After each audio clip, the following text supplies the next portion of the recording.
ರಾಜ್ಯ ಸರ್ಕಾರದ ಜನವಿರೋಧಿ ನೀತಿಯ ವಿರುದ್ಧ ಇವತ್ತು ಕಾರ್ಕಳದಲ್ಲಿ ಒಂದು ಪ್ರತಿಭಟನೆಯನ್ನು ಮಾಡಬೇಕು ಅಂತ ಹೇಳುವ ಉದ್ದೇಶದಿಂದ ನಮ್ಮೆಲ್ಲ ಗ್ರಾಮದ ಕಾರ್ಯಕರ್ತರಲ್ಲಿ ವಿನಂತಿಯನ್ನು ಮಾಡಿಕೊಂಡಾಗ ಇವತ್ತು ಇಷ್ಟು ದೊಡ್ಡ ಸಂಖ್ಯೆಯಲ್ಲಿ ಬಂದು ಸೇರುವಂತಹ ಎಲ್ಲ ಪ್ರಬುದ್ಧ ಕಾರ್ಯಕರ್ತ ಮತದಾರ ಬಂಧುಗಳಿಗೆ ಮೊದಲನೇದಾಗಿ ಅಭಿನಂದನೆಗಳನ್ನ ಸಲ್ಲಿಸ್ತಾ ಇದ್ದೇನೆ.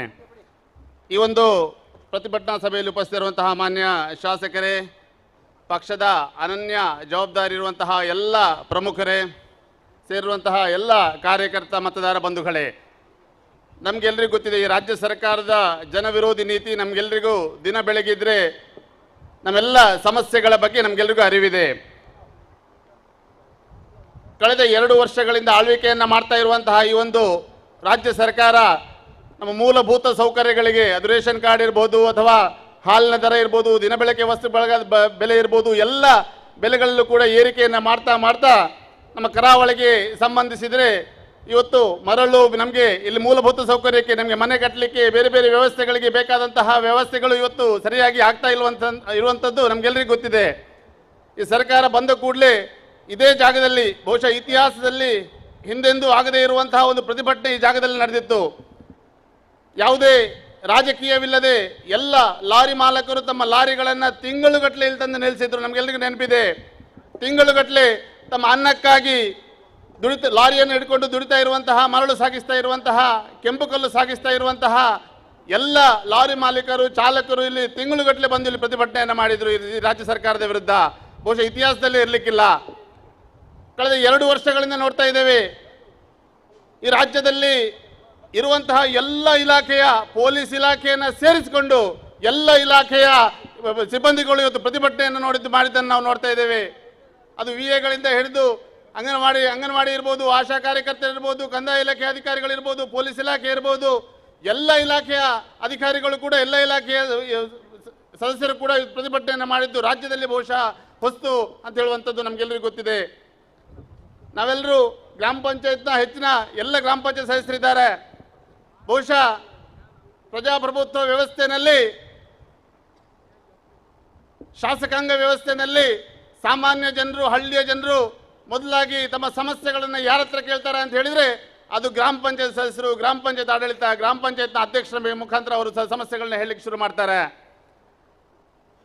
ಗ್ರಾಮ ಪಂಚಾಯತ್ನಲ್ಲಿ ಆಡಳಿತ ಮಾಡುವಂಥ ಅನುಭವ ನನಗೂ ಕೂಡ ಇದೆ. ಪ್ರಮುಖ 3 ಖಾತೆಗಳು ಗ್ರಾಮ ಪಂಚಾಯತ್ನಲ್ಲಿದೆ. ಒಂದು ಸ್ವಂತ ಅನುದಾನ, ಅದು ಗ್ರಾಮ ಪಂಚಾಯತ್ನ ವ್ಯಾಪ್ತಿಯಲ್ಲಿರುವಂತಹ ಮನೆಯ ಟ್ಯಾಕ್ಸನ್ನು, ಬೇರೆ ಬೇರೆ ಟ್ಯಾಕ್ಸನ್ನು ಕಲೆಕ್ಷನ್ ಮಾಡಿಕೊಂಡು ಹೊಂದಾಣಿಕೆ ಮಾಡುವಂಥ ಅನುದಾನ, ಸ್ವಂತ ಅನುದಾನ. ಇನ್ನೊಂದು ಎಸ್ಕೋ ಖಾತೆ ಅಂತೇಳಿದೆ, ಇದು ರಾಜ್ಯ ಸರ್ಕಾರದಿಂದ ಬರುವಂತಹ ಅನುದಾನಗಳು. ಇನ್ನೊಂದು 15ನೇ ಹಣಕಾಸು ಕೇಂದ್ರ ಸರ್ಕಾರದಿಂದ ಬರುವಂತಹ ಯೋಜನೆ ಇದೆ. ಈ 3 ಖಾತೆಗಳು ಕಳೆದ 2 ವರ್ಷಗಳಲ್ಲಿ ಯಾವುದೇ ಒಂದೇ ₹1 ಚಲಾವಣೆ ಆಗಿಲ್ಲ ಅಂತ ಹೇಳಿದರೆ ಅದು ಎಸ್ಕೋ ಖಾತೆ, ರಾಜ್ಯ ಸರ್ಕಾರದಿಂದ ಬರುವಂತಹ ಖಾತೆಗಳು. ಇವತ್ತು ಎಲ್ಲ ಗ್ರಾಮ ಪಂಚಾಯತ್ಗಳು ಕೂಡ ಸಾಮಾನ್ಯ ನಮ್ಮ ಹಳ್ಳಿಯ ಜನರ ಟ್ಯಾಕ್ಸನ್ನು ಕಲೆಕ್ಷನ್ ಮಾಡಿಕೊಂಡು, ಕಾರ್ಮಿಕ ನಿಧಿ ಕಲೆಕ್ಷನ್ ಮಾಡಿಕೊಂಡು ರಾಜ್ಯ ಸರ್ಕಾರಕ್ಕೆ ಕಟ್ತೇವೆ. ಸಿದ್ದರಾಮಯ್ಯವರು ಹೇಳ್ತಾರಲ್ಲ, ನಾವು ಕೇಂದ್ರಕ್ಕೆ ಕಟ್ಟಿದಂಥ ಟ್ಯಾಕ್ಸ್ ಹಣ ಇವತ್ತು ನಮಗೆ ಹಿಂದೆ ಕೊಡ್ತಾ ಇಲ್ಲ, ನರೇಂದ್ರ ಮೋದಿಯವರು, ಮಾನ್ಯ ಪ್ರಧಾನಮಂತ್ರಿಗಳು ಹಿಂದೆ ಕೊಡ್ತಾ ಇಲ್ಲ ಅಂತ. ನಾನು ಮಾನ್ಯ ಮುಖ್ಯಮಂತ್ರಿಗಳಿಗೂ ಕೇಳ್ತೇನೆ, ನಾವು ಗ್ರಾಮ ಪಂಚಾಯತ್ ಅವರು ಕಟ್ಟಿದ ಟ್ಯಾಕ್ಸ್ ಹಣ, ಕಾರ್ಕಳದ ಟ್ಯಾಕ್ಸ್ ಹಣ ನಿಮ್ಗೆ ಎಲ್ಲಿದೆ? ನಮ್ಗೆ ಹಿಂದೆ ಕೊಟ್ರ ನೀವು? ನಿಮಗೊಂದು ನ್ಯಾಯ, ಪ್ರಧಾನಮಂತ್ರಿಗಳೊಂದು ನ್ಯಾಯನ ಆಗಿದ್ರೆ ಕೇಳಬೇಕು, ನಾವು ಪ್ರಶ್ನೆ ಮಾಡಬೇಕು. ಜನರ ಸಮಸ್ಯೆ, ಹಳ್ಳಿಯಲ್ಲಿ ಒಂದು ರಸ್ತೆಯಲ್ಲಿ ಇವತ್ತು ಮಣ್ಣು ಹಾಕಲಿಕ್ಕೆ ಸಾಧ್ಯ ಇಲ್ಲ. ಇವತ್ತು ನಿನ್ನೆ ಮೊನ್ನೆ ಕೆಲವು ಪ್ರತಿಕ್ರಿಯೆಯಲ್ಲಿ ನಾವು ನೋಡಿದ್ವಿ, ಎಲ್ಲೋ ಮಣ್ಣು ಹಾಕಿ ₹1.25 ಕೋಟಿ ಖರ್ಚಂತೆ. ನಮ್ಗೆ ಗೊತ್ತಿಲ್ಲ, ಅವ್ರು ಮಣ್ಣು ಹಾಕಿದ್ದು ನಮ್ಗೆಲ್ರಿಗೂ ಗೊತ್ತಿರುವಂಥದ್ದು, ಅದು ಪರಶುರಾಮ ತಿಂಬರ್ಗೆ ಮಣ್ಣು ಹಾಕಿರುವಂಥದ್ದು. ಇವತ್ತು ಕಾರ್ಕಳದ ರಸ್ತೆಗಳಿಗೆ ಮಣ್ಣು ಹಾಕಲಿಕ್ಕೆ ಅವರು ಪ್ರಾರಂಭ ಮಾಡಿದ್ದಾರೆ. ಮಣ್ಣು ಹಾಕಲಿ, ಅದನ್ನು ಹೇಳಬೇಕು. ನಮ್ಮ ಸರ್ಕಾರ ಒಂದೇ ₹1 ಕೊಡೋತಾ ಇಲ್ಲ ಅಂತ ಹೇಳೋದನ್ನು ಕೂಡ ಹೇಳಬೇಕು. JCBಗೆ ಲೆಕ್ಕ ಮಾಡಿದರೆ ಗಂಟೆಗೆ ₹1,000, ₹1.25 ಕೋಟಿಗೆ ಮಣ್ಣು ಹಾಕಬೇಕು ಅಂದರೆ ನಮ್ಗೆ ಗೊತ್ತಿಲ್ಲ. ಅದು ಬಹುಶಃ ಇಡೀ ಕರ್ನಾಟಕದ ರಸ್ತೆಗಳಿಗೆ ಮಣ್ಣು ಹಾಕ್ತಿದ್ದಾರೇನೋ. ಹಾಕಲಿ, ಪರವಾಗಿಲ್ಲ, ಒಳ್ಳೆ ಕೆಲಸ ಮಾಡಲಿ, ನಮಗೆ ಸಹಕಾರ ಇದೆ. ಆದರೆ ಕಾರ್ಕಳದ ಅಭಿವೃದ್ಧಿಗೆ ನೀವು ಹಣವನ್ನು ತರಿಸುವಂಥ ವ್ಯವಸ್ಥೆಯನ್ನು ಮಾಡಿ. ಕಳೆದ 2 ವರ್ಷಗಳಲ್ಲಿ ಒಂದೇ ₹1 ಪ್ಯಾಚ್ ವರ್ಕ್ಗೆ ದುಡ್ಡು ಬರಲಿಲ್ಲ. ಕಾಂಗ್ರೆಸ್ನ ಅಧ್ಯಕ್ಷರು, ಬ್ಲಾಕ್ ಅಧ್ಯಕ್ಷರು ಮೊನ್ನೆ ಮಾತಾಡ್ತಾ ಹೇಳಿದರು, ಶಾಸಕರಿಗೆ ಕಪಾಳ ಮೋಕ್ಷ ಆಗಬೇಕು, ₹13.25 ಕೋಟಿ ಬಿಡುಗಡೆ ಮಾಡಿದೆ ರಾಜ್ಯ ಸರ್ಕಾರ ಅಂತ. ಸ್ವಾಮಿ, ನೀವು ತಿಳ್ಕೋಬೇಕು, ಕಳೆದ 5 ವರ್ಷಗಳಲ್ಲಿ ಬಿಜೆಪಿ ಸರ್ಕಾರ ಇದ್ದಾಗ, ಅದರ ಹಿಂದೆ ಮಾನ್ಯ ಶಾಸಕರಾಗಿದ್ದಾಗ ನಮ್ಮ ಪ್ರತಿ ಬೂತ್ ಪ್ರತಿ ಗ್ರಾಮಗಳಿಗೂ ಕೂಡ 10 ರಿಂದ 12 ಕೋಟಿ ರೂಪಾಯಿ ವರ್ಷಕ್ಕೆ ಕೊಟ್ಟಿದ್ದಾರೆ. ವರ್ಷಕ್ಕೆ 10 ರಿಂದ 12 ಕೋಟಿ ರೂಪಾಯಿನ ಪ್ರತಿ ಗ್ರಾಮಗಳಿಗೆ ಕೊಟ್ಟಿದ್ದಾರೆ. ಇವತ್ತು ನೀವು 2 ವರ್ಷದಲ್ಲಿ 2.5 ಕೋಟಿ ರೂಪಾಯಿ 12 ಕೋಟಿ ರೂಪಾಯಿ ಬಂದಕ್ಕೆ ಶಾಸಕರಿಗೆ ಕಪಾಳ ಮೋಕ್ಷ ಅಂತೆ. ಅಷ್ಟು ದುಡ್ಡು ಕೊಟ್ಟಿದ್ದಾರಂತೆ, ಎಷ್ಟು ದುಡ್ಡು ಕೊಟ್ಟಿದ್ದಾರಂತೆ. ಮಾತಾಡಲಿಕ್ಕೆ ನಮಗೂ ಕೂಡ ಬರ್ತದೆ, ಮಾತಾಡಲಿಕ್ಕೆ ಹೇಳಿ ತುಂಬ ಇದೆ. ಮೊನ್ನೆ ಪ್ರತಿಭಟನೆಗೆ ತಯಾರಿ ಮಾಡಬೇಕಿದ್ರೆ ಎಷ್ಟು ತೊಂದರೆಯನ್ನು ಕೊಟ್ಟರೆ ನಮಗೆ. ನಮ್ಮ ಗ್ರಾಮದ ಕಾರ್ಯಕರ್ತರಿಗೆ ಗ್ರಾಮಕ್ಕೆ ಹೇಳಿದರು, ಪೇಪರಲ್ಲಿ ಪ್ರೆಸ್ ಮೀಟ್ ಮುಖಾಂತರ ಹೇಳಿದರು, ಇದು ಸುಳ್ಳು ಪ್ರತಿಭಟನೆ, ನಿಮಗೆ ಸುಳ್ಳು ಹೇಳಿ ಕರ್ಕೊಂಡು ಹೋಗ್ತಾ ಇದ್ದಾರೆ, ನೀವು ಬರಬೇಡಿ ಅಂತೇಳಿ. ತಾಕತ್ತಿದ್ರೆ ನೀವು ಕೂಡ ಪ್ರತಿಭಟನೆಯನ್ನು ಮಾಡಿ. ನಮ್ಮ ಪ್ರತಿಭಟನೆಗೆ ಯಾಕೆ ಅಡ್ಡಗಾಲ ಹಾಕ್ತೀರಿ? ನಮ್ಮ ಪ್ರತಿಭಟನೆಗೆ ಯಾಕೆ ನೀವು ಅಡ್ಡಗಾಲ ಹಾಕ್ತೀರಿ? ನನಗೆ ಮೊನ್ನೆ ಒಂದು ಇಲಾಖೆಯ ಪ್ರಮುಖ ಕಾರ್ಕಳದ ಒಂದು ಇಲಾಖೆಯ ಪ್ರಮುಖ ಅಧಿಕಾರಿ ಒಂದು ಫೋನ್ ಮಾಡಿ ಹೇಳಿದರು, ಸ್ವಾಮಿ ನಿಮ್ಮ ವಿರೋಧ ಪಕ್ಷದ ನಾಯಕರಿಗೆ ಯಾವುದಕ್ಕೆ ಯಾಕೆ ಫೋನ್ ಮಾಡಬೇಕು, ಯಾವ ಉದ್ದೇಶಕ್ಕೆ ಫೋನ್ ಮಾಡಬೇಕು, ಯಾರಿಗೆ ಫೋನ್ ಮಾಡಬೇಕು ಅಂತ ಗೊತ್ತಿಲ್ಲ ಅಂತ ಹೇಳಿ ಸುಮ್ಮನೆ ವ್ಯಂಗ್ಯವಾಗಿ ಹೇಳಿದರು. ನಾನು ಯಾಕೆ ಈ ಮಾತನ್ನು ಹೇಳ್ತಾ ಇದ್ದೀನಿ ಅಂತ ಹೇಳಿದರೆ, ಯಾವುದೇ ಒಬ್ಬ ಶಾಸಕನಾಗಲಿಕ್ಕೆ ಅರ್ಹತೆ ಇರುವವನಿಗೆ ಅಥವಾ ನಾಯಕನಾಗಬೇಕಂತವನಿಗೆ 2 ವಿಚಾರಗಳು ಬೇಕು. ಒಂದು ಸಂಘಟನಾತ್ಮಕವಾಗಿ ಅವನಿಗೆ ವಿಚಾರಗಳು ಬೇಕು, ಎರಡನೇದ್ದು ಶಾಸಕಾಂಗದ ಬಗ್ಗೆ ಅನುಭವಗಳು ಬೇಕು ಅಥವಾ ಆಡಳಿತಾತ್ಮಕ ಅನುಭವಗಳು ಬೇಕು. ಇದು ಎರಡೂ ಇಲ್ಲ ಆ ವ್ಯಕ್ತಿಗೆ. ಮಾತಾಡಿದರೆ ನಮ್ಮ ವಿರುದ್ಧ ಮಾತಾಡ್ತಾರೆ, ಪಕ್ಷದ ವಿರುದ್ಧ ಮಾತಾಡ್ತಾರೆ, ಸುಳ್ಳು ಹೇಳ್ತಾರೆ, ಸುಳ್ಳು ವಿಚಾರಗಳನ್ನ ಹೇಳ್ತಾರೆ. ನಾವು ನೋಡಿದ್ವಿ ತಾಲೂಕು ಆಫೀಸಲ್ಲಿ ನಮ್ಮ ಆರೋಗ್ಯ ಇಲಾಖೆಯಲ್ಲಿ ಸರ್ಕಾರಿ ಆಸ್ಪತ್ರೆಗೆ ಹೋಗಿ ವೈದ್ಯರನ್ನು ಕೂತ್ಕೊಂಡು ಒಬ್ಬ ಶಾಸಕ ಮಾಡಬೇಕಂತ ಕೆಲಸವನ್ನು ರಿವ್ಯೂ ಮೀಟಿಂಗನ್ನು ಇವತ್ತು ತಾಲೂಕಿನ ವೈದ್ಯ ಆಸ್ಪತ್ರೆಗೆ ಹೋಗಿ ಮಾಡ್ತಾರೆ, ಹಾಸ್ಪಿಟಲ್ ಹೋಗಿ ರಿವ್ಯೂ ಮೀಟಿಂಗನ್ನು ಮಾಡ್ತಾರೆ.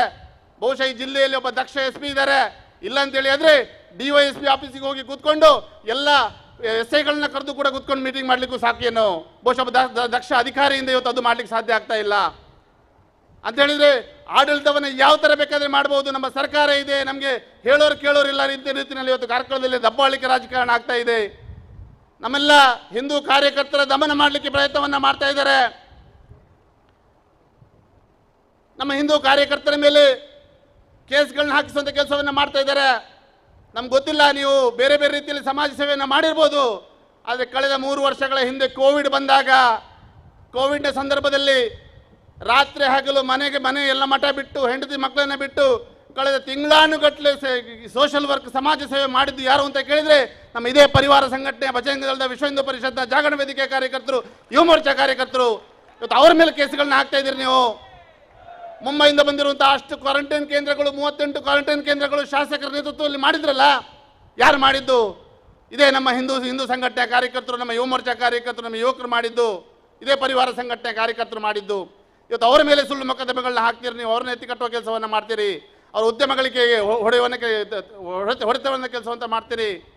ನಮ್ಗೆ ಗೊತ್ತಿದೆ, ಬೈಲೂರಲ್ಲಿ ನಮ್ಮ ವಿಕ್ರಮ್ ಹೆಗ್ಡೆ ಅವರು ಒಂದು ಪರಶುರಾಮನ ಬಗ್ಗೆ ಒಂದು ಆರ್ಟಿಕಲನ್ನು ಬರೆದ್ರು.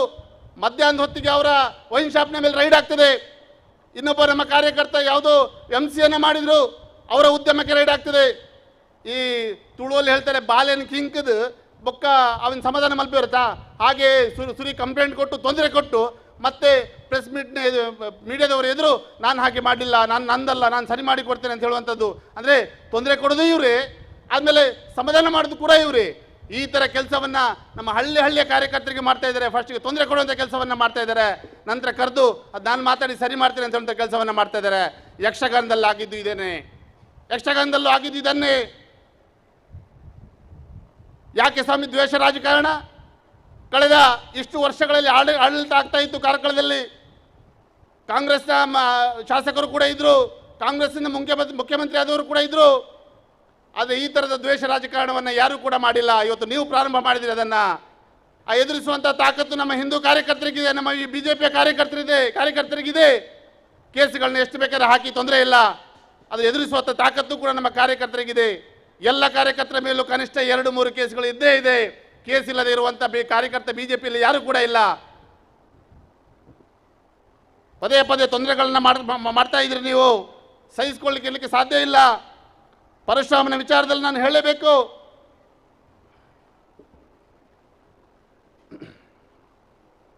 ನಾನು ಮಣಿಪಾಲದ ಸಭೆಯಲ್ಲಿ ಉಲ್ಲೇಖ ಮಾಡಿದ್ದೆ. ಆ ಸಭೆಯಲ್ಲೂ ಕೂಡ ನನ್ನ ಮೇಲೊಂದು FIR ಆಗಿದೆ. ನಾನು ಉದ್ದೇಶಪೂರ್ವಕವಾಗಿ ಯಾವುದನ್ನು ಹೇಳಿಲ್ಲ, ಆದರೂ ಕೂಡ ಒಂದು ಶಬ್ದ ಬಳಕೆ ನನ್ನ ತಪ್ಪಾಗಿದ್ರೆ ನನಗೆ ಈ ಸಭೆಯ ಮುಖಾಂತರ ಕ್ಷಮೆಯನ್ನು ಕೇಳ್ತೇನೆ. ಆದರೆ ಆವತ್ತನಿಗೆ ನಾನು ಹೇಳಿದ್ದೇನೆ, ಯಾವತ್ತು 70 ವರ್ಷಗಳಿಂದ ಅಯೋಧ್ಯೆಯಲ್ಲಿರುವಂತಹ ರಾಮನನ್ನ ಟೆಂಟ್ನಲ್ಲಿ ಇಟ್ಕೊಂಡು ಬಂದ್ರಲ್ಲ, ಅದೇ ವ್ಯಕ್ತಿಗಳು ಇವತ್ತು ಪರಶುರಾಮನನ್ನು ಕೂಡ ಇಲ್ಲಿ ಒಂದು ಗೋಡನಲ್ಲಿ ತಂದು ಹಾಕಿದ್ದಾರೆ, ಧೂಳಿರಿತಾ ಇದೆ. ಅದೇ ಮನೋಸ್ಥಿತಿಯ ವ್ಯಕ್ತಿಗಳು ಇವತ್ತು ಕಾರ್ಕಳದಲ್ಲಿ ಕೂಡ ಇವರಿಗೆ ಹಿಂದೂ ಧರ್ಮದ ಬಗ್ಗೆ ಗಂಟಾನುಗಂಟವಾಗಿ ಭಾಷಣ ಮಾಡ್ತಾರೆ. ಆದರೆ ಪರಶುರಾಮನನ್ನು ತಂದು ನಿಮಗೆ 2 ವರ್ಷ ಇತ್ತು, ನಿಮಗೆ ಅದನ್ನು ಸರಿ ಮಾಡ್ಬೋದಿತ್ತಲ್ಲ. ಯಾರಿಂದ ತಪ್ಪಾಗಿದೆ ಏನಾಗಿದೆ ಸರಿ ಮಾಡ್ಕೊಳ್ಳಿ, ಸರ್ಕಾರ ಇದೆಯಲ್ಲ ನಿಮ್ಮದು. 2 ವರ್ಷ ಬೇಕಾ ನಿಮಗೆ? BJP ಸರ್ಕಾರ ಬಿಡುಗಡೆ ಮಾಡಿದ ಅನುಮೋದನೆ ಆದಂತಹ ಅನುದಾನ ಇವತ್ತು ಬಿಡುಗಡೆ ಮಾಡ್ತಾ ಇಲ್ಲ. ನೀವು 6 ಕೋಟಿ ರೂಪಾಯಿ ಅನುದಾನ ಬಿಡುಗಡೆ ಆಗಲಿಕ್ಕಿದೆ, ಇನ್ನೂ ಬಾಕಿ ಇದೆ. ಅದನ್ನು ಬಿಡುಗಡೆ ಮಾಡಿ. ಅದನ್ನು ಬಿಡುಗಡೆ ಮಾಡುವುದನ್ನು ಬಿಟ್ಟು ನೀವು ಇವತ್ತು ಆ ಪರಶುರಾಮ ಥೀಮ್ ಪಾರ್ಕ್ ಆಗಲೇಬಾರ್ದು ಅಂತ ಹೇಳುವಂಥ ತೊಂದರೆಯನ್ನು ಕೊಡ್ತಾ ಇದ್ರಿ. ಅಲ್ಲಿ ಮಣ್ಣು ಹಾಕಿದ್ರಿ, ನಾನು ಆಗಲೇ ಹೇಳಿದಾಗೆ ಮಣ್ಣನ್ನು ಹಾಕಿದ್ರಿ. ಇವತ್ತು ಯಾವೊಬ್ಬ ಅಧಿಕಾರಿಯನ್ನು ಸಸ್ಪೆಂಡ್ ಮಾಡಿದ್ರಿ. ನೀವು ಸಮಸ್ಯೆಯನ್ನು ಮೈ ಮೇಲೆ ಹೇಳ್ಕೊಳ್ಳುವಂಥ ಕೆಲಸವನ್ನು ಮಾಡಬೇಡಿ. ತಾಕತ್ತಿದ್ರೆ ಆದಷ್ಟು ಬೇಗ ಪರಶುರಾಮ ಥೀಮ್ ಪಾರ್ಕನ್ನು ನೀವು ಸಾರ್ವಜನಿಕ ಮುಕ್ತವನ್ನಾಗಿ ಮಾಡಿ. ಆ ಥೀಮ್ ಪಾರ್ಕಿನ ಮೂರ್ತಿ ಮಾತ್ರ ಅಲ್ಲ, ಇಡೀ ಥೀಮ್ ಪಾರ್ಕ್ ಎಷ್ಟು ಚಂದ ಇದೆ, ಈ ಥೀಮ್ ಪಾರ್ಕಿನ ಒಳಗೆ ನೋಡಬೇಕಂತ ವಿಚಾರಗಳೆಷ್ಟಿದೆ, ಈ ಎಲ್ಲವನ್ನ ಕೂಡ ಸಾರ್ವಜನಿಕ ಮುಕ್ತವಾಗಿ ಮಾಡಬೇಕು. ಇಡೀ ಬೈಲೂರನ್ನು ನೀವು ಯಾವುದೇ ರೀತಿಯ ವ್ಯಾವಹಾರಿಕ ದೃಷ್ಟಿಯಲ್ಲಿ ಎಷ್ಟು ಅಭಿವೃದ್ಧಿ ಆಗ್ತಿತ್ತು ಬೈಲೂರು, ಯಾವುದನ್ನು ಕೂಡ ಮಾಡಿಲ್ಲ. ಇಷ್ಟೇ ಅಲ್ಲ, ನಿಮ್ಮ ಹಿಂದೂ ವಿರೋಧಿ ನೀತಿ ಎಷ್ಟು ಮುಂದುವರಿತೆ ಅಂತ ಹೇಳಿದ್ರೆ, ನಮ್ಮ ಮೀಯಾರಿನ ದೇವಸ್ಥಾನ ಮೊದಲು ಎಷ್ಟು ಅಭಿವೃದ್ಧಿ ಆಗಿದೆ, ಜೀರ್ಣೋದ್ಧಾರ ಆಗಿದೆ. ಆ ಜೀರ್ಣೋದ್ಧಾರ ಆಗಿದಂಥ ಮೀಯಾರಿನ ದೇವಸ್ಥಾನಕ್ಕೆ ನಿಮ್ಮ ಸರ್ಕಾರದಿಂದ ಒಂದೇ ಒಂದು ನಯಾ ಪೈಸೆಯನ್ನು ಕೂಡ ಕೊಟ್ಟಿಲ್ಲ. ನೀವು ಕೊಡಿಸ್ಬೇಕಿತ್ತಲ್ಲ. ಇಷ್ಟು ದೊಡ್ಡ ದೇವಸ್ಥಾನಕ್ಕೆ ಒಂದೇ ₹1 ರಾಜ್ಯದ ಅನುದಾನವನ್ನು ನೀಡಿದಂಥ ಈ ಒಂದು ಸರ್ಕಾರ ಹಿಂದೂ ವಿರೋಧಿ ಸರ್ಕಾರ ಇದು. ಇದೆಲ್ಲದರ ವಿರುದ್ಧ ನಾವು ಘಂಟಾನುಘೋಷವಾಗಿ ಮಾತನಾಡಬೇಕು. ನಿಮ್ಮ ಹಿಂದೂ ವಿರೋಧಿ ನೀತಿಯನ್ನು ಬಹಿರಂಗವಾಗಿ ಹೇಳಬೇಕು. ಈ ಮುಖಾಂತರ ನಮ್ಮೆಲ್ಲ ಜನಸಾಮಾನ್ಯರ ತೊಂದರೆಗಳಿಗೆ ಕಾರ್ಕಳದ BJP ಇವತ್ತು ಧ್ವನಿಯಾಗಬೇಕು ಅಂತ ಹೇಳೋ ನಿಟ್ಟಿನಲ್ಲಿ ನಾವೆಲ್ಲರೂ ಕೇಳಿ ಇವತ್ತು ದೊಡ್ಡ ಪ್ರತಿಭಟನೆಯನ್ನು ಹಮ್ಮಿಕೊಂಡಿದ್ದೇವೆ. ಈ ಪ್ರತಿಭಟನಾ ಸಭೆಯಲ್ಲಿ ಸಾಕಷ್ಟು ಪ್ರಮುಖರು, ನಮ್ಮ ಜಿಲ್ಲೆಯ ಶಾಸಕರು ಮಾತಾಡಲಿಕ್ಕಿದ್ದಾರೆ, ನಮ್ಮ ಸಂಸದರು ಈ ಸಭೆಗೆ ಆಗಮಿಸಲಿಕ್ಕಿದ್ದಾರೆ. ಎಲ್ಲರಿಗೂ ಕೂಡ ಒಂದೇ ಮಾತಲ್ಲಿ ಸ್ವಾಗತವನ್ನು ಮಾಡಿ ಈ ಒಂದು ಸಭೆಗೆ ನಮ್ಮ ಮಧ್ಯಾಹ್ನದವರೆಗೆ 12:30 1 ಗಂಟೆವರೆಗೆ ಸಭೆ ಇರ್ತದೆ. ಎಲ್ಲ ಕಾರ್ಯಕರ್ತರಲ್ಲಿ ವಿನಂತಿಯನ್ನು ಮಾಡ್ಕೋತೇನೆ, ನೀವು 1 ಗಂಟೆವರೆಗೂ ಕೂಡ ನಮ್ಮ ಈ ಸಭೆಯಲ್ಲಿ ಭಾಗವಹಿಸಬೇಕು. ಈ ಭಾಗವಹಿಸಿದರ ಮುಖಾಂತರ ನಮ್ಮ ಸಮಸ್ಯೆಗಳು, ಗ್ರಾಮೀಣ ಮಟ್ಟದ ನಮ್ಮ ಸಮಸ್ಯೆಗಳು ಎಲ್ಲವನ್ನು ಕೂಡ ಸರಿ ಮಾಡಲಿಕ್ಕೆ ಇವತ್ತು ಕಾರ್ಕಳದಿಂದ ಪ್ರಾರಂಭ ಆಗಬೇಕು. ಈ ಪ್ರತಿಭಟನೆ ರಾಜ್ಯವ್ಯಾಪಿ ಪ್ರತಿಭಟನೆ ಆಗಬೇಕು. ಶಾಸಕರ ಒಂದು ಕಲ್ಪನೆ ಈ ಪ್ರತಿಭಟನೆ ಜಿಲ್ಲೆಯಲ್ಲಿ ಕೂಡ ವಿಸ್ತಾರ ಆಗ್ತದೆ, ರಾಜ್ಯದಲ್ಲೂ ಕೂಡ ವಿಸ್ತಾರ ಆಗಬೇಕು ಅಂತ ಹೇಳುವ ಆಶಾಭಾವನೆಯೊಂದಿಗೆ ಇಡೀ ರಾಜ್ಯಕ್ಕೆ ಧ್ವನಿಯಾಗಿ ಇವತ್ತು ಕಾರ್ಕಳದಿಂದ ಪ್ರಾರಂಭ ಆಗಬೇಕು ಅಂತ ಹೇಳುವ ವಿಚಾರವನ್ನು ಹೇಳ್ತಾ ನನ್ನೆರಡು ಮಾತುಗಳನ್ನ ಮುಗಿಸ್ತಾ ಇದ್ದೇನೆ. ಬೋಲೋ ಭಾರತ್ ಮಾತಾ ಕಿ. ಬೆಲೆ ಏರಿಕೆಯನ್ನ ಮಾಡ್ತಿರುವಂತ